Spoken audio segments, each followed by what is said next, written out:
Okay? So, ito po yung ating 4 days old na Ipon Itik Pinas, Kayumanggi at Kaki. Ito po yun. So, yun po yung ating supply doon na mga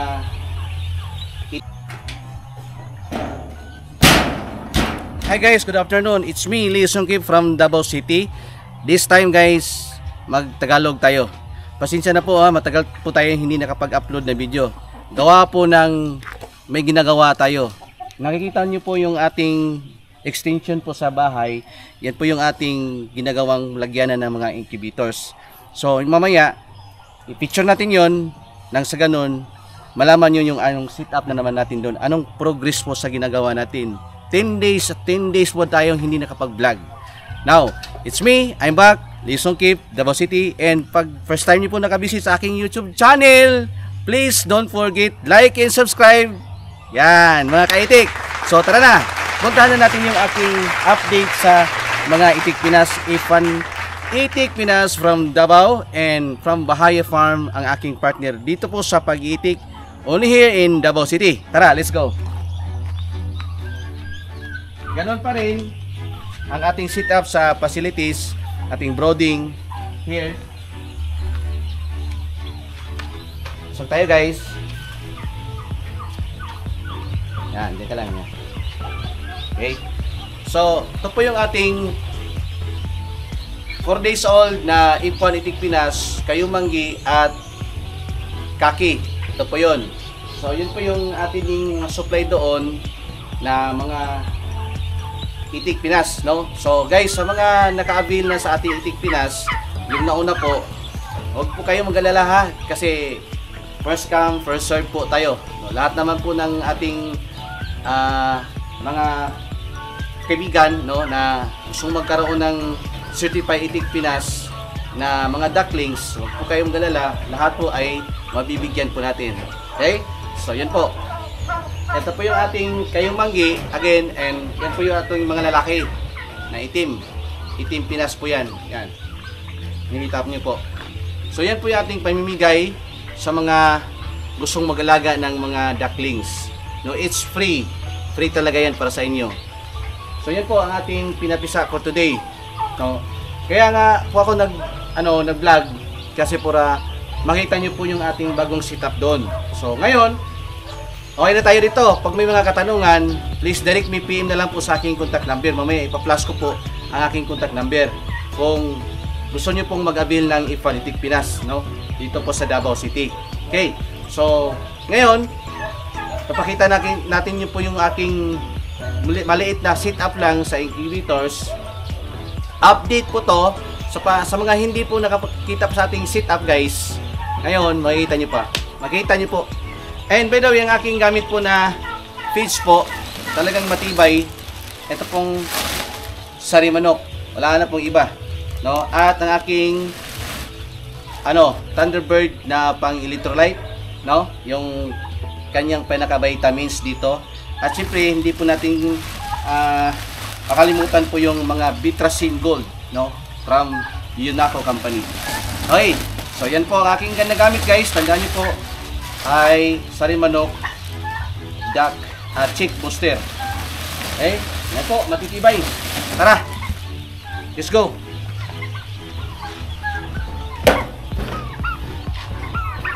By the way, ito po yung aking mga alaga, mga pabo. Tawagin natin. Hindi po, steady dito doon ka para hindi makuha dito.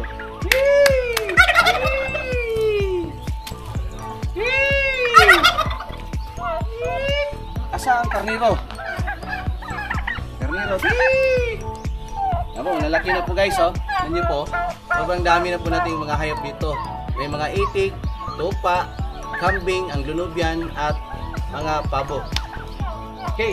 So ngayon, like I said before, yan puntahan natin yung kanyang yung parang yung building na building ba yan? Parang cave, no? Parang cave. So tara, let's go guys. Medyo messy pa, no? Madumi pa, pero sige lang, ganun talaga kasi may construction. Tara. Tara, let's go. Okay guys, yan. Ito yung pinaka-pinto, ang pinaka-main door natin dito sa facilities ng ating mga incubators.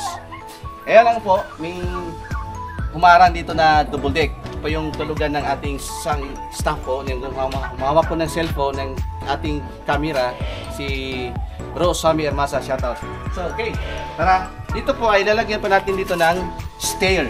Para po na sa ganun, pag may mga dumating na mga eggs o hatching egg, yung mga in and out dito, siyempre, kailangan may maluwang na pasilidad. Tara! So, taran! Ang aking munting facilities, no? Okay? So, yan po. Unahin natin yon, yung kulay red na, yan, yung maliit na yan.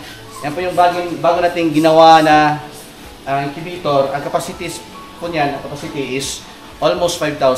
Yan naman yung isa, yung pinaka-bitirano natin. Alam mo bakit bitirano? 3 times ko po yung minodify. Kumbaga, pinapalitan ko po ng design, ng mga mechanism sa loob. So, hanggat na perfect natin yung kanyang rate, ng hatching rate niya po. Of course, ating pinakamalaki, yan, pinakamalaki po yan na incubator natin. So, thanks God, marami na po tayong incubator. No, this is enough for you to know na marami na po tayong may supply na mga ducklings. Luzon, maliban lang sa Luzon, only here in Mindanao. Ang Visayas, hindi pa eh. So, abangan nyo ako sa Visayas next year o this year, mag-expand na po tayo. God willing. Anyway, balik tayo sa aking ginagawang project dito. Ito po yung napili ko na tiles. No? Very homey and syempre, medyo kalat. No? Kalat pa kasi hindi pa siya talagang tapos. No? Kailangan nang matapos so that makapag-proceed na tayo sa iba namang project, guys. Kaya nga, gawa po ng sobrang busy, hindi po tayo nakapag-vlog. Sinsya na po ulit. So, aking tiles dito po, no? Ang ganda po ng paggagawa. Shout out po pala ng ating mga workers dito, aking partner dito si Dudong at si Alan. Mamaya, makikita nyo mamaya. So, okay, dito tayo. Ito naman ating sink, no? May malaking bintana. Matanaw mo habang naghuhugas ka dito ng plates, no? Ang luluto tayo. Makikita nyo po yung tanawin. Very nature. No? Maliban lang pagka may amoy. May amoy sa labas. Hindi naman masyado, hindi naman mausog dito kasi minsan lang pong dumadaan ng mga sasakyan dito. Kaya, very nature. Kaya nagustuhan ko tong place na to. Okay, so ang ginagamit namin ito, outdoors ang aming, dito po yung labahan namin. Okay, yan. Tubig na, may sit up na po. Okay, naglakas ng water. Right, so ito po yung ating incubator. Okay, pakita ko nyo po sa inyo guys ha. Simple lang. Ganun pa rin na aking ginagawang thermostat, no? Ito pa lang, oh. Mumurahin lang to, 200 plus lang. But for me, it's working, it's very practical because mumurahin lang, pwede mong papalitan kung pag magloko. Kasi kapa ko na ito eh, no? Mas maganda. Nagustuhan ko to. Anyway, puntahan natin yung ating pinaka-mechanism dito. Okay? Yan. Yan po. May isang saucepan. So, bali guys, ito po yung magsisilbing pagtapos na po sa mga papisa na talaga. So, dito ko po niya nilalagay. Lahat po nang nagmamature that day o kinabukasan, dito ko po siya nilalagay. Hindi ko to, tinanggal ko na po dun sa pinakamalaking incubator. So, dalawang incubator. So, dito po siya.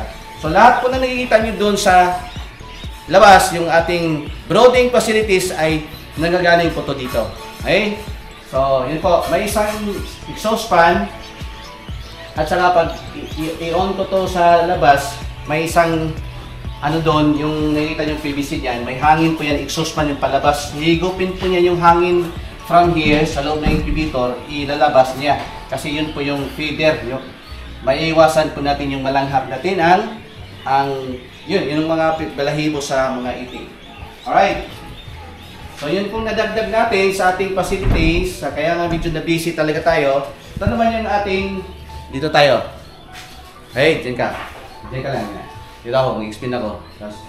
Okay, incubator. Pulo din dito. Incubator, pulo din dito. Okay. Yan naman din yung ating isang room. No? Kasi yung isang room doon na nakita nyo na malaking may window, yung naka-glass po, yun po yung ibibigay ko sa aking may son, aking anak. So, dito ako matutulog pagka matapos na ito, guys. Sobrang ganda for me kasi nagustuhan ko yung design, high ceiling, tapos may dalawang room. Ito po yung isang room na nandito po, isang room. Yung CR naman din po, hindi natin kayang mabuksan kasi may gumagamit. Gusto ko sana ipapakita yung ang very cozy for me kasi practical din siya, hindi naman masyadong mahal yung tiles pero nagustuhan ko kasi very light, no, yung color. Alam mo na, hilig tayo sa light. Hindi light imperador ha, light. Yung magaan ba? Magaan pakisamahan, magaan sa pakiramdam. Ito naman yung aking room. Hindi naman din talaga siya tapos pero talagang ipaproud natin na dahil po sa tulong ng ating mga manggagawa dito, nakuha niya po yung aking idea, yung aking gustong mangyari dito. No? So, yun. So, next episode natin, guys. By the way, balik tayo dito. Nakita niyo po. Okay? Buksan natin. Ang sa ganoon, makita niyo. Yan. Tanan. So, ito lahat, guys. Puno na din ito. Ang itong pinakamalaking incubator. Siguro kung aakyatin natin, guys, no? Yan. Sobrang taas po to. Kaya medyo next time magpapagawa tayo ng yung according to my height na lang talaga kasi kung ganito times 2 eh. Sobrang taas. Ang panghiganti tayo yata ito. Yun. Okay. So, for sure, sa mga nagpapisa dyan, yung sumasabaybay sa aking YouTube channel, Itik Farming Davao, at saka yung pangalawang channel ko, Leo Songkip Vlog. Maraming salamat po sa support nyo. Luzon, Visayas, Mindanao, sa buong mundo, guys. No? It's me, Leo Songkip. At yung aking number, pa-flash ko mamaya, nang sa ganun, makontak nyo ako kung gusto nyo mga ducklings. Right? At magbibisita pa tayo sa mga farms na gustong magsimula ng itik. Talagang i-guide po natin nang sa ganun is pag tama po yung sinimula natin, yung foundation sa pag-iitik, siyempre tama po yung result. Wag po tayong magsimula sa mali kasi pag sinimulan mo ng mali, wala na. Ang kinalabasan din yan is mali. Now, it's me. Tapos na yata tayo. Kita-kita tayo sa next episode. It's me. Again, Leo Songkip, please like and subscribe sa ating YouTube channel. See you sa next vlog and see you in the farm. Bye-bye. God bless po. I love you all. At ito po yung ating certificate, bahaya. Yan. From NSPRDC. Meron pong signature ni Sir Rene Santiago, Doc Rene Santiago. Maraming salamat po. Okay, certificate galing po ng USIP. Okay. Certificate po ng ECC na supplier na po tayo, CCC Mall. Bahaya po ha, hindi po kay Leo Songkip. Bahaya po ang ating partner. Yan, lahat. Sahin niyo po. At certificate of appreciation from Mindanao University of Southeast. Yan, ano po. At syempre, ang ating pinaka certificate of Bureau of Animal Industry from Chaong, Quezon. At syempre, nandito po yung book ni Sir Rene Santiago. Yan po. Okay.